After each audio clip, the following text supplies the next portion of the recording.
সুন্নাত নামাজে কি সানা পড়তে হবে? 4 রাকাত নামাজে 3 রাকাত পড়ে সালাম ফিরিয়ে ফেলার সাথে সাথে বসা অবস্থায় বুঝতে পারলে কি করব? 5 ওয়াক্ত নামাজ ঠিক মতো পড়তে পারি না, নামাজ উদ্দেশ্যতা দূর করতে এবং মনোযোগ ফিরিয়ে আনতে কি করব?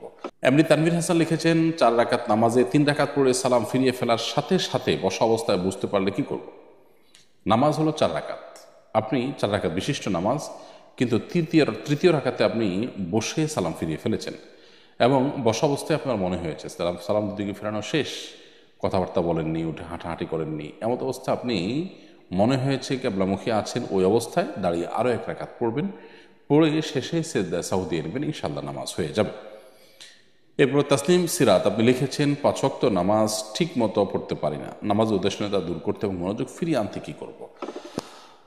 ভাই তাসনিম, নামাজে উদাসীনতা দূর করবার জন্য নামাজের গুরুত্ব বুঝেন এরকম মানুষগুলোর সাথে আপনাকে উঠা বসা করতে হবে। সেই সাথে আল্লাহ সুবহানাহু ওয়া তাআলার কাছে একটি দোয়া করবেন, কোরআনে বর্ণিত দোয়া, যেটি ইব্রাহিম আলাইহিস সালাম করেছেন, রব্বি জাআলনি মুকিমাস সালাহ ওয়া মিন যুররিয়্যাতি রব্বানা ওয়া তাকাব্বাল দুআ। আবারও বলছি, রব্বি জাআলনি মুকিমাস সালাহ ওয়া মিন যুররিয়্যাতি। আল্লাহ, হে আমার রব, আপনি আমাকে সালাত কায়েম করুন, কারিব করুন, এবং আমার সন্তান সন্ততির মধ্যেও সালাত কায়েমকারী আপনি বানান। রব্বানা তাকাব্বাল দোয়া, এবং হে আমার রব, আপনি আমার দোয়া কবুল করুন। তো এইভাবে আল্লাহ সুবহানাহু ওয়া তাআলার কাছে বেশি বেশি করে আপনি সালাত কায়েমকারী যেন হতে পারেন তার জন্য দোয়া করবেন। সালাতকারীদের সাথে আপনি উঠা বসা করবেন, আর মনোযোগ সালাতের ধরে রাখার জন্য বিশেষভাবে লম্বা সময় নিয়ে, দীর্ঘ সময় নিয়ে যত আস্তে আস্তে নামাজ পড়বেন তত বেশি নামাজে মনোযোগ থাকবে ইনশাআল্লাহ তাআলা। আল রাফাত আপনি লিখেছেন সুন্নাত নামাজে কি সানা পড়তে হবে? হ্যাঁ ভাই আল রাফাত, সুন্নাত নামাজে কিন্তু আপনাকে সানা পড়তে হবে। সানা যেটি, এটি আসলে দোয়ায়ে ইস্তেফতাহ বা সালাত শুরু করার দোয়া। আপনি সালাত শুরু করছেন যেটা দিয়ে, আল্লাহর প্রশংসা দিয়ে শুরু করছি, এই জন্য সানা বলা হয় এটাকে। সানা মানে আল্লাহর প্রশংসা, আল্লাহর গুণকীর্তন। তো ফরজ শুধু নয়, ফরজ, ওয়াজিব, সুন্নত, নফল সমস্ত নামাজের শুরুতেই আপনি এই সানা তথা দোয়ায়ে ইস্তেফতাহ বা সালাত শুরু করার দোয়া এটি আপনি পড়বেন।